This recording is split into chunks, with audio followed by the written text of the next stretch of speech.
Oman తీరంలో empty సెట్టబిళ్ల నౌకపై America దళాలు జరిపిన దాడిలో వైజాగ్ వాసి పట్నాల సురేష్ మరణించారు. అతని మృతిని ఢిల్లీలోని ఆంధ్రభవన్ అధికారులు ధృవీకరించారు. పట్నాల సురేష్ కు భార్య భార్గవితో పాటు 2 కుమారులు ఉన్నారు. కొన్నేళ్లుగా మర్చెంట్ నేవీలో మెరైన్ ఇంజనీర్ గా సురేష్ పనిచేస్తున్నారు. 2 రోజుల క్రితం అమెరికా దళాలు జరిపిన దాడిలో నౌక ఇంజిన్ రూమ్ లో భారీ పేలుడు సంభవించింది. ఈ ఘటనలో పట్నాల సురేష్ మరణించారు. ఈ క్రమంలో విశాఖలో విషాద ఛాయలు అలముకున్నాయి. శ్రీహరిపురంలోని శ్రీనివాసనగర్లో సురేష్ కుటుంబం నివసిస్తోంది. సురేష్ మరణ వార్త విన్న కుటుంబ సభ్యులు కన్నీరు మున్నీరుగా వెలిపిస్తున్నారు. ఇక ఇదే అంశంపై మరింత సమాచారాన్ని మా విశాఖ ప్రతినిధి అనురాధ అందిస్తారు.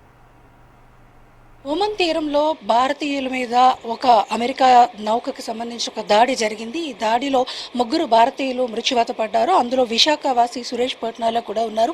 నేను ప్రస్తుతం వారి కుటుంబం దగ్గర ఉన్నాను. అయితే అత్యంత బాధాకరమైన విషయం, ఆయన 2 కుమారులు కూడా ఉన్నారు. అయితే ఈ సమయంలో వాళ్ళతో మాట్లాడడం చాలా బాధాకరమైన విషయమే. కానీ ఇలాంటి ఘటన జరిగినప్పుడు ఖచ్చితంగా వాళ్ళ కుటుంబం అన్నది ఎంత తీవ్రమైన ఒత్తిడిలో బాధలో ఉంటుంది అనేది మనందరికీ తెలిసిందే. కానీ అసలు ఏం జరిగింది, ఈ ఘటన జరగడానికి ముందు ఆయన కుటుంబ సభ్యులతో ఏమైనా మాట్లాడారా, అసలు ఈ ఘటన సంబంధించి ఆయన ఒక వివాహ వార్షికోత్సవాన్ని కూడా జరుపుకోవాల్సింది, మరొక 3 రోజుల్లో ఇక్కడ విశాఖపట్నం రావాల్సింది అని కూడా కుటుంబ సభ్యుల నుంచి సమాచారం వస్తుంది. అసలు ఏం చెప్తున్నారు, ఎవరైనా వాళ్ళతో మాట్లాడారా కుటుంబ సభ్యులతో? ఒకసారి మాట్లాడదాం. మేడం, ఏదైనా సమాచారం వచ్చిందా ప్రస్తుతం జరిగిన ఘటనకు సంబంధించి? ధృవీకరణ అయితే జరిగింది ఈ ఫ్యామిలీకి సంబంధించి, ఏం చెప్తారు? గత కొన్ని రోజుల క్రితమే ఈ సంఘటన జరిగిన అఫీషియల్గా అయితే ఈరోజు మధ్యాహ్నం కుటుంబానికి చెప్పడం జరిగింది. తర్వాత విషయం మొత్తం తెలుసుకొని ప్రస్తుతానికైతే ఐడెంటిఫై చేశామన్నది వరకు ఇంటిమేషన్ ఇచ్చారు. ఫర్దర్గా అవ్వాల్సింది ఎంబసీ నుంచి కానీ ఏది కూడా ఇంకా అధికారికంగా కుటుంబానికి అయితే సమాచారం లేదు. అలాగని ఏదైతే పర్సన్ది ఫోటో కూడా మార్చుందని చెప్పి ఇప్పుడు వాళ్ళ వైఫ్ కూడా చెప్పడం జరిగింది. అది కూడా మనం ఇప్పుడు అధికారికి చెప్పడం జరిగింది. తక్షణమే అతని ఫోటో ఏదైతే ఉందో అది మీరు చెప్పాలి అని చెప్పేసి అది చెప్పడం జరిగింది. ఈరోజు మీడియా వాళ్ళకి కూడా ఆయన ఫోటోని, ఏదైతే అసలైన వ్యక్తి ఫోటోని ఈరోజు మీడియా ముఖంగా కూడా మీరు కూడా చూపించి, అంటే ధైర్యం చెప్పి ప్రతి ఒక్కరూ ఈరోజు మనం అందరూ వస్తున్నాం, మాట్లాడుతున్నాం, వెళ్తున్నాం, కానీ ఆవిడికి నిజంగా తీరని లోటు. 2 కుమారులు కాదు, 4 పిల్లల్ని ఈరోజు వాళ్ళు చూస్తున్నారు. సో ఇప్పుడు 4 పిల్లల భవిష్యత్తు కేవలం ఈ ఒక్క ఆవిడ మీద ఉంది. సో మనం ఏ విధంగా మేము అందరూ కలిసి ఇది అయిపోయిన తర్వాత కార్యక్రమం, ప్రస్తుతానికి మనం ముందున్నది ఏంటంటే మనకి సేఫ్గా బాడీ రావడం, దాని తర్వాత కార్యక్రమాలన్నీ అయిపోయిన తర్వాత కుటుంబానికి ఏ విధంగా మనిషిని అయితే మనం తెచ్చేవాళ్ళం, దాని తర్వాత వాళ్ళు ఫర్దర్గా వాళ్ళ కాళ్ళ మీద వాళ్ళు నించునే విధంగా మనం ఎంతవరకు చేయాలన్నది ఖచ్చితంగా ప్రభుత్వం ద్వారా, ఎంబసీ ద్వారా, రాష్ట్ర కేంద్ర ప్రభుత్వాల ద్వారా ముందుండి చేయడానికి. అంటే ప్రాసెస్ చాలా లీగల్ ప్రాసెస్ ఉంటాయి, ప్రాసెస్ జరుగుతూ ఉంటుంది. సో దానికి సంబంధించి ఏమైనా అధికారుల నుంచి మీ దగ్గర నుంచి కానీ కమ్యూనికేషన్ ఏమైనా జరిగింది? యాక్చువల్లీ ఇంటిమేషన్ అయితే ఇప్పటి వరకు లేదండి. యాక్చువల్లీ ఐడెంటిఫికేషనే ఈరోజు మధ్యాహ్నం 2 గంటలకి రావడం, తర్వాత అధికారికంగా కలెక్టర్ గారి నుంచి, ఎంఆర్ఓ గారి నుంచి ఇప్పుడు తెలిసిన తర్వాత ఎమ్మెల్యే గారు రావడం, మేమందరూ రావడం అన్నది అధికారికంగా వచ్చిన తర్వాత జరిగింది. మిగిలిన సమాచారం అయితే ఇప్పటి వరకు ఏమీ లేదు. సరే, అంటే జనరల్గా ఇలాంటి ఇష్యూస్ జరిగినప్పుడు కొంత ఫ్యామిలీ నుంచి వాళ్ళకి కమ్యూనికేషన్ అందడానికి, లీగల్ ప్రొసీజర్స్ అంటే బాడీ రావడానికి ఇవన్నీ చాలా సమయం పడుతుంది. సో వేగంగా ఈ ప్రక్రియ అనేది పూర్తి కావాలనేది కుటుంబ సభ్యుల నుంచి డిమాండ్ వస్తుంది. సో మీతో ఎవరైనా మాట్లాడారు? ఇప్పుడే మన పశ్చిమ నియోజకవర్గం ఎమ్మెల్యే గారు కూడా రావడం జరిగింది. ఆయన కూడా ఇందాక ఎంఆర్ఓ గారితో మాట్లాడుతూ కూడా ఎంబసీ వాళ్ళతో మాట్లాడతానని కూడా ఆల్రెడీ చెప్పారు. మాట్లాడటం కూడా జరిగినట్టుంది. So as early as possible అందరూ కూడా ట్రై చేస్తున్నారు.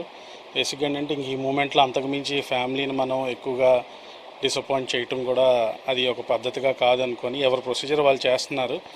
ఏంటంటే ఈ టైంలో వాళ్ళని కొంచెం let them have their own time అన్నట్టుగా అనుకుంటున్నాం. ప్రాసెస్ గవర్నమెంట్ తరపు నుంచి ఏమేమి చేయాలో అన్నీ కూడా ఇందాక గన్బాబు గారు కూడా ఇందాక మేడం ప్రశాంతి గారితో మాట్లాడటం జరిగింది. ఎంఆర్ఓ గారు అందరికీ చెప్పారు. సో ఎవరితో వచ్చినంత చేయగలుగుతున్నాం. But it's all a big battle. ఇది ఇట్స్ ఇంటర్నేషనల్ బార్డర్స్ ఇష్యూ కాబట్టి అంత ఈజీ కాదు కాబట్టి, బట్ డెఫినెట్గా మీ అందరం కూడా ఆ ఫ్యామిలీతో, వాళ్ళకి నాకు తెలిసి అయితే సురేష్ వాళ్ళ ఫ్యామిలీకి వెల్త్ పరంగా డబ్బు దీని గురించి అయితే ఇట్స్ నాట్ ఎ మ్యాటర్. వాళ్ళకి ఈ టైంలో కొంచెం కావాల్సింది కొంచెం peace and at the same time ఒక మోరల్ సపోర్ట్ ఇవ్వాలని. సో పార్టీ తరపు నుంచి పవన్ కళ్యాణ్ గారు మాకు ఇప్పుడు ఇచ్చే ఆదేశాల ప్రకారం ఏంటంటే ఎల్లవేళలో ఇలాంటి ఆపదలో ఉన్న వాళ్ళకి ఎప్పుడు కూడా అమ్మ మేము మీతో ఈ టైంలో మాట్లాడకూడదు, నేను చాలా బాధగా ఫీల్ అవుతున్నాను, కానీ మీకు కేవలం ధైర్యం చెప్పాలని ఒక్క మాట నా తరపు నుంచి ఇది చెప్తున్నాను. అంటే మీకు మీ హస్బెండ్ నుంచి ఏమైనా ఫోన్స్ కానంటే ఈ ఘటన జరగడానికి ముందు ఏమైనా వచ్చిందమ్మా? Normal call before day as usual ఎలా ఉన్నారు ఏంటి జాగ్రత్త అని, ఎందుకంటే మోర్ ఓవర్ మాట్లాడడానికి టైం ఉండదు, సిగ్నల్ ఉండదు, ఆల్ ఓవర్ జూమర్స్ కనెక్ట్ అవ్వడమే కష్టం అంతే. నెక్స్ట్ డే ఫోన్ ఏమీ రాలేదు. బై ఈవినింగ్ నాకు ఈ కాల్ వచ్చింది, అటాక్ జరిగింది. అర్లీ మార్నింగ్ అయ్యిందంటే అటాక్. సో వాళ్ళు రెస్క్యూ చేసి అన్నీ చేసి ఈవినింగ్కి ఈజ్ మిస్సింగ్ అని ఇంటిమేట్ చేశారు. ఇది ఇక్కడ మొత్తానికి కుటుంబ సభ్యుల నుంచి అయితే మనకు వస్తున్న సమాచారం ప్రకారం నిన్న ఉదయం ఈ ఘటన జరిగినట్లుగా తెలుస్తుంది. అయితే వాళ్ళ దగ్గర నుంచి పూర్తి సమాచారం ఇంకా మాకు కమ్యూనికేట్ కావటం లేదు. ఘటన అయితే జరిగింది అనేది ధృవీకరిస్తున్నారు. అయితే వేగంగా ఈ ప్రక్రియ ఏదైతే ఉంటుందో ఇక్కడికి అది జరగాలి, మా దగ్గరికి తను వస్తే ఒకసారి కడసారి మేము చూసుకోవాలి అన్నది ప్రస్తుతం వాళ్ళందరూ కూడా ఒక బాధలో మనకు చెప్తా ఉన్నారు. ఏదేమైనా ఈ లీగల్ ప్రొసీజర్స్ని వేగంగా కంప్లీట్ చేసి ఈ ప్రక్రియని వేగంగా పూర్తి చేయాలని మాత్రం వాళ్ళు చెప్తున్నారు. ఈ సమయంలో ఇంతకు మించి కూడా వాళ్ళ దగ్గర నుంచి ఏమీ మాట్లాడలేము, అలాగే కమ్యూనికేషన్స్ కూడా ఏం జరుగుతున్నాయి అనేది కూడా తెలియని పరిస్థితి ఉంది. ఏదేమైనా ప్రభుత్వం కూడా చొరవ తీసుకుని ఈ విషయంలో వేగంగా నిర్ణయాలు తీసుకోవాల్సిన అవసరం అయితే మాత్రం కనిపిస్తుంది. వీడియో జర్నలిస్ట్ ధనుష్ తో అనురాధ, HM TV, విశాఖపట్నం.